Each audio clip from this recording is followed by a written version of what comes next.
The stars of the hit TV show Gold Rush, Tony and Mike Beets, are known for having big personalities and going on dangerous adventures in the world of gold mine. Fans of the show followed them as they tried to make it rich in the harsh desert, dealing with rough terrain and mining problems along the way. It looked like their lives were being filmed as an exciting and daring story. It was the American dream come true. Because they were ready to take risks and work hard, they built their business and their reputation. When the terrible news came out though, everything changed. Tony and Mike Beets were given life sentences in jail. Everyone was shocked by this twist, which was both shocking and heartbreaking. On TV, the Beets family was almost always linked to gold mine. Suddenly they were in the middle of a scandal in real life. What's wrong? And how did these two men, who were once praised for their determination, get themselves into this terrible mess? Many people found it hard to believe that fans who had cheered for them on TV were now questioning everything they thought they knew about the Beets family. The sudden change in events caused a lot of confusion, doubt, and most of all, interest. The news came after a very heated court case. A chain of events that were found during the investigation painted a much darker picture than anyone had thought. Information about the case was carefully kept secret, which made the whole thing even more mysterious. Join us as we learn more about Tony and Mike's trip, what they did to get into this situation, whether they were breaking the law, or whether there was a more complicated chain of events that brought them down. Tony Beets was born in the Netherlands in 1959 in the small town of Wegenes. His only things with him were hope and a few dollars when he moved to Canada in 1980, when he was 21 years old. To make ends meet, he got a job on a dairy farm in Alberta, where he first lived. Tony was used to working hard, even though life was hard. That being said, it didn't take him long to figure out that gardening wasn't the best way to make money. He changed his attention to mining because he was interested in stories of wealth and had a strong work ethic. Many people would have given up on the Klondike region in Yukon Territory because of its harsh temperature and remote wilderness, but Tony didn't. He didn't see problems, just chances.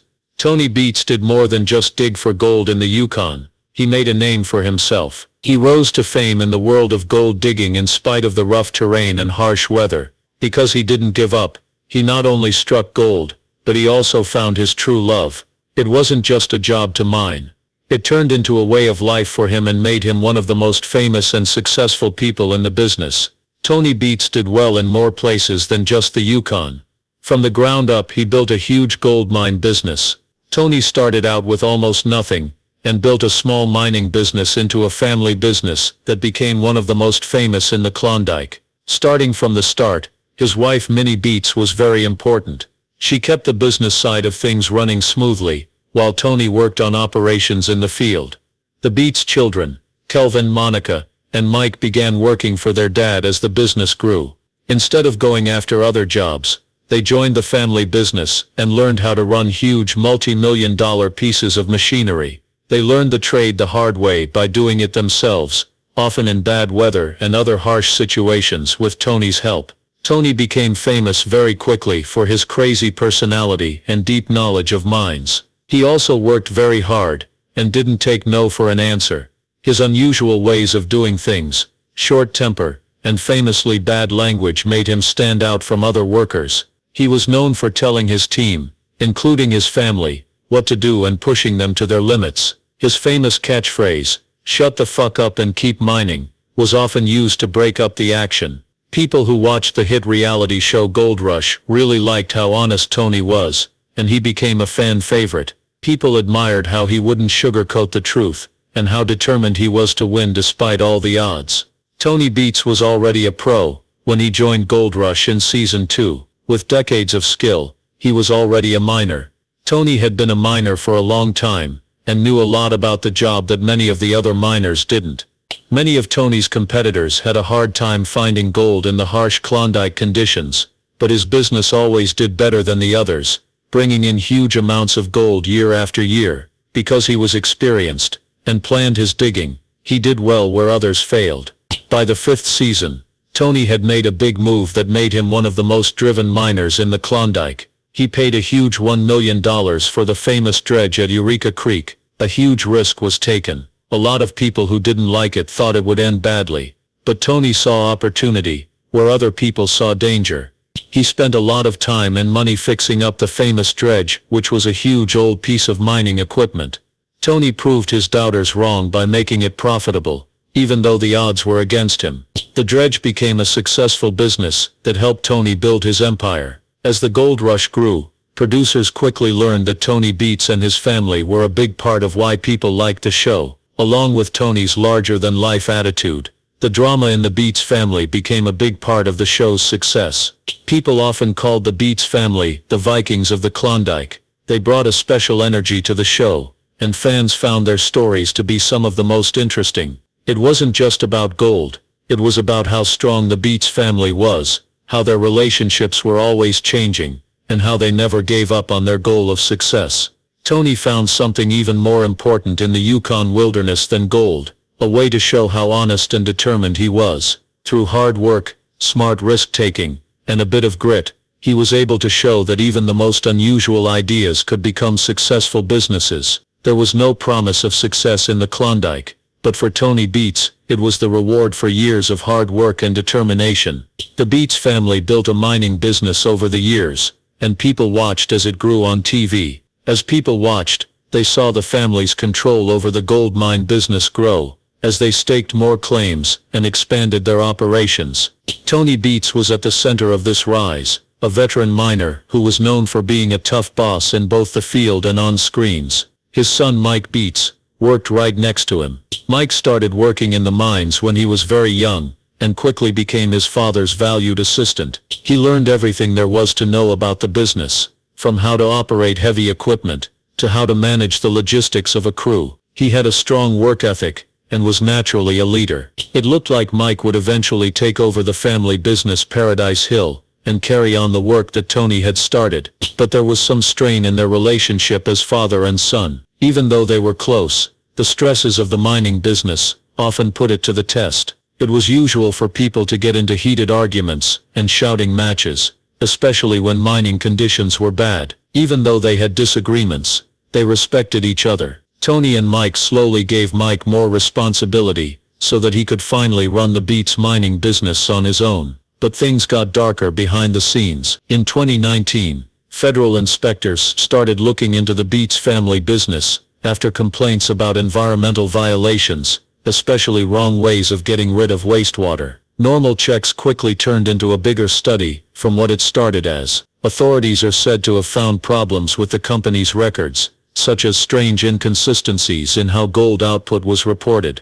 There were claims that when Tony's family passed the power from Tony to Mike, more than just mining information was passed along. Investigators said that illegal activities may have been a part of the business for decades, linking illegal activities with mining operations that were otherwise legal. It became clear as the probe went on that the family's rise to power in the mining industry may have been accompanied by illegal activities that had become deeply ingrained in the day-to-day running of the business over many years. Adding a dark tone to the story, the Beets company was full of legal and criminal problems, overshadowing what at first glance seemed to be a simple story about a family's success in the mining business. Court papers say that the investigation into the Beets family's mining business got a lot worse when former workers came forward with shocking claims about illegal mining practices and large-scale tax evasion. An inspector for mines named John Reeves gave one of the most important testimony, who said that samples of the environment taken from the tailings ponds on the Beets lands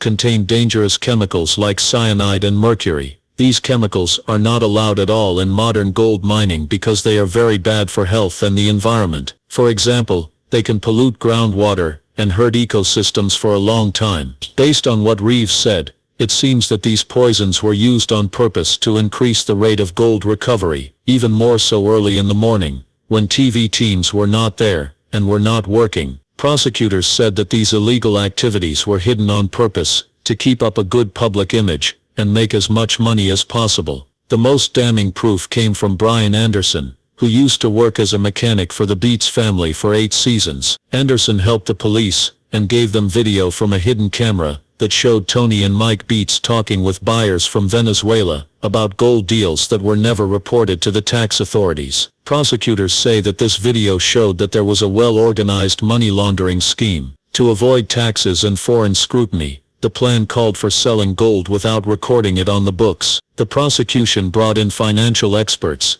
who said that between 2012 and 2012, when the Beets family was at the height of their fame from the Discovery Channel show Gold Rush, more than $15 million in gold sales were not recorded. A second set of financial records that were hidden in Tony Beets' office were found after more research. Reports say that these papers showed the real gold recovery numbers, who were much richer than what they said on the TV show, or on their tax returns. Peter Lewis, a former crew member, said in court that a lot of what people saw on Gold Rush was a highly edited version of a much bigger, more secretive operation. This makes the claims more likely to be true. Lewis remembered that Tony told his team all the time, "What happens after the cameras leave stays between us," indicating that certain activities were hidden on purpose from both the film crew and the government bodies in charge. In a public court case, the Beets family's lawyers, led by famous defense lawyer Samantha Wright, fought hard against major charges of environmental crimes,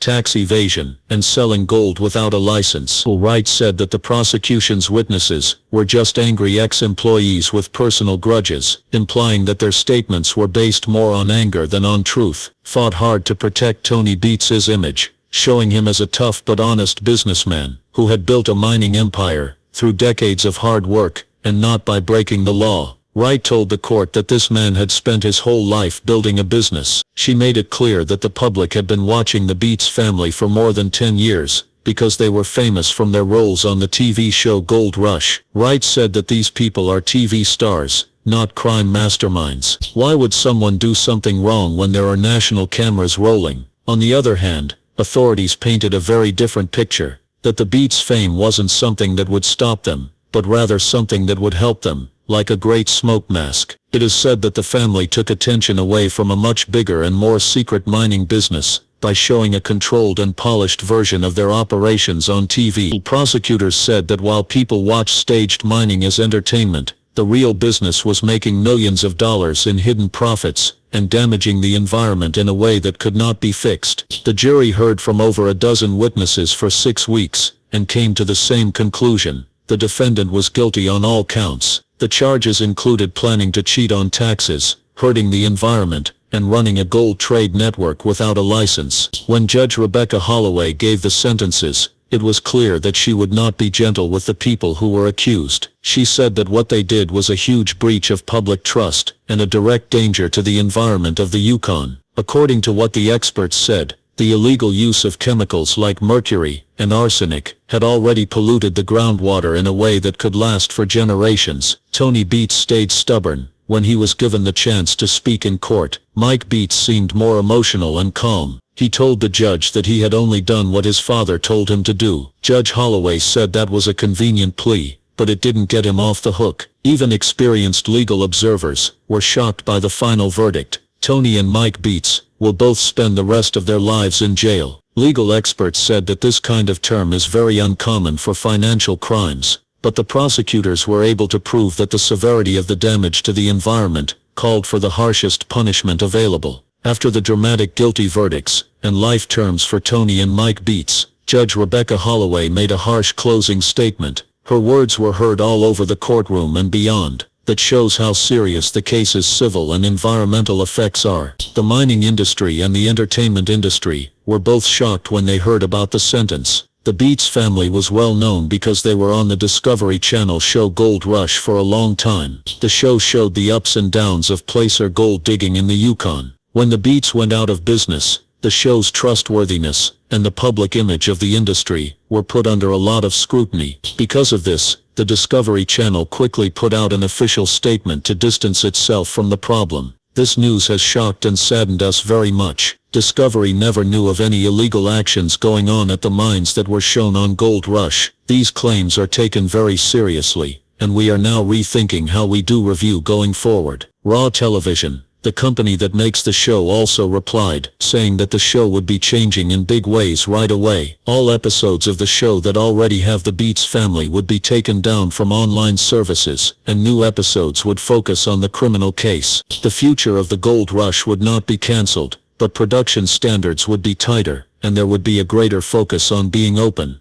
The co-stars of the mining show were also shocked by the news. Tony Beets, and Parker Schnabel had a competitive and sometimes bad relationship on screen. In a statement, Parker Schnabel said, "Tony was always intense and uncompromising, but I never suspected anything illegal. This changes how I think about everything that happened during those seasons." When reporters went up to Rick Ness, another experienced miner and cast member, he looked very shaken. "I have no words. I had no idea this would happen." Even though the verdict was very bad, Beets' lawyers moved quickly to file appeals. They said that there were many mistakes made during the trial that should not have happened, such as how the covert recordings were allowed, and how the expert evidence was handled. Legal experts, on the other hand, said that the amount and quality of the information makes it unlikely that the appeal will be successful. As one legal expert put it, overturning such a broad conviction is a legal uphill battle. For now, Tony and Mike Beets were each sent to a different high-security prison, where they are waiting to hear the results of their appeals. The case is still being talked about in many different fields, as a warning about how expensive environmental crime can be, and the problems that can arise when you mix fame with business. Even though Tony and Mike Beets were found guilty and given life sentences for environmental and financial crimes connected to their gold mine business, not all of their family members were found to be involved. Minnie Beets,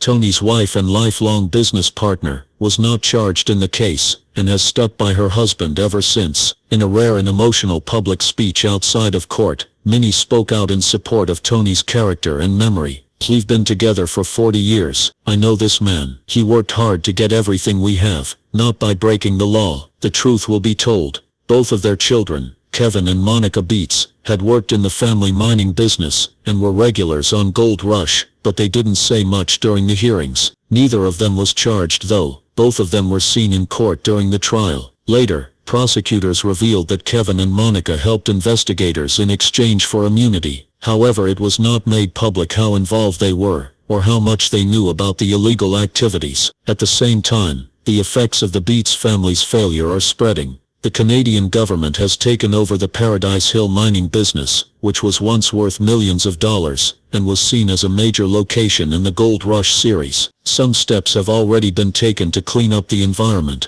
Early reports say that the cleanup will cost more than $20 million, and could take decades to finish. One of the most important things that was taken away after the scandal was Tony Beets' repaired dredge, a huge piece of mining equipment that had been the show's main attraction. Tests showed that mercury was present in every part of the building, labeling it as a dangerous substance. A machine that was once seen as a piece of Klondike mining history has been called toxic trash. Different people in Dawson City have had different responses. Some people in the area agree that the Beets family's fame on TV brought tourists and attention from around the world to the area. Some, though, say that the risky behavior had been clear for years. "He did things his own way every time," said James Wilson, a Klondike miner for a long time, but no one thought that meant breaking the law in this way. For the reality TV business, the case is a turning point that has never been seen before. Reality TV has had its share of scandals, from cheating going on behind the scenes to scandals happening off-screen, but the main characters in a hit show have never been charged with a crime of this scale.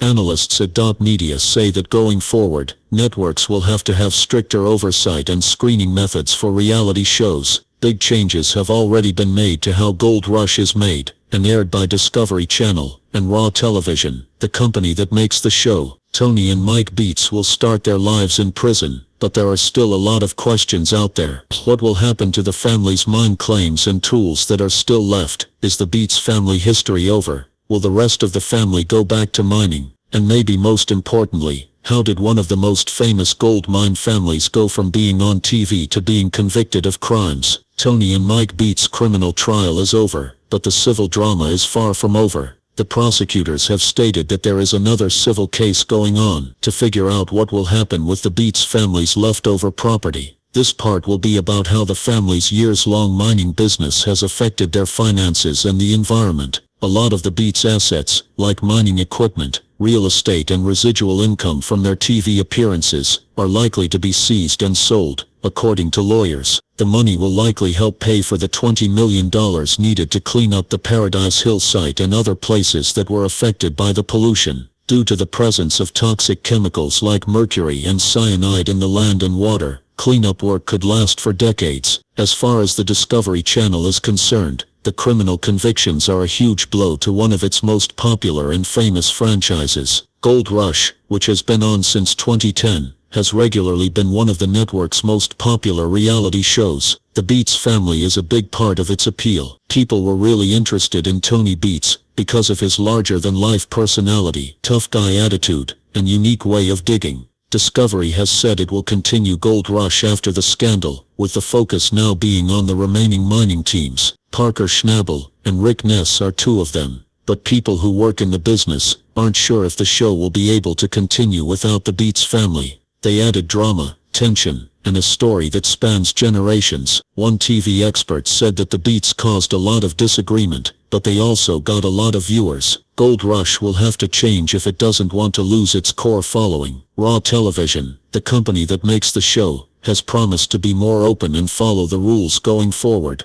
It is said that future shows will include announcements from behind the scenes and talk about the effects of the Beets case, both on and off screen. As the civil trial gets closer and Paradise Hill starts to be cleaned up for good, it's still not clear what will happen to the Beets brand and the franchise that helped them become famous. As the courtroom emptied and people took in the decision, they saw familiar faces from the Gold Rush coming out with heavy hearts. Chris Dumit was one of them. He was a well-liked builder who had become a gold room operator and had worked with many mining teams over the years. His quiet dedication and skill earned him respect from everyone. When reporters approached Dumit outside of the courthouse, he spoke for many people in the Gold Rush neighborhood who were feeling down. Everyone is having a sad day today. This is a loser for everyone. People have died, the land has been damaged, and a business full of honest, hard-working people who do things the right way has been put in the dark. The last few minutes of the Beets trial were a strange mix of excitement and resignation in the courtroom. The atmosphere was tense and quiet as the police neared Tony and Mike Beets to arrest them. As the cameras quickly clicked, they caught what seemed like the end of a dynasty. Before they were let out, the elder Beets, who used to be the huge Viking of the Klondike, broke his quiet. He said a short and sad goodbye to the reporters, past crew members, and longtime viewers who were all crowded into the courtroom. The Viking has been killed. After hearing those words, he was led through the doors that would separate him from the kingdom he had worked so hard to build over many years. His dredges, his claim, and the history he used to be proud to show off to millions of people. For Gold Rush fans, it was a turning point. Family meals at camp, roaring machinery, and golden cleanouts used to be scenes of tough determination and victory. Now they have a darker and more disturbing tone. Episodes that were once praised for their success now feel clouded by lies, damage to the environment, and betrayal. The conviction makes everyone take a hard look at what they saw on TV, not just the Beets family. It also makes loyal watchers wonder how much of what they saw was real, and how much was carefully hidden behind the camera.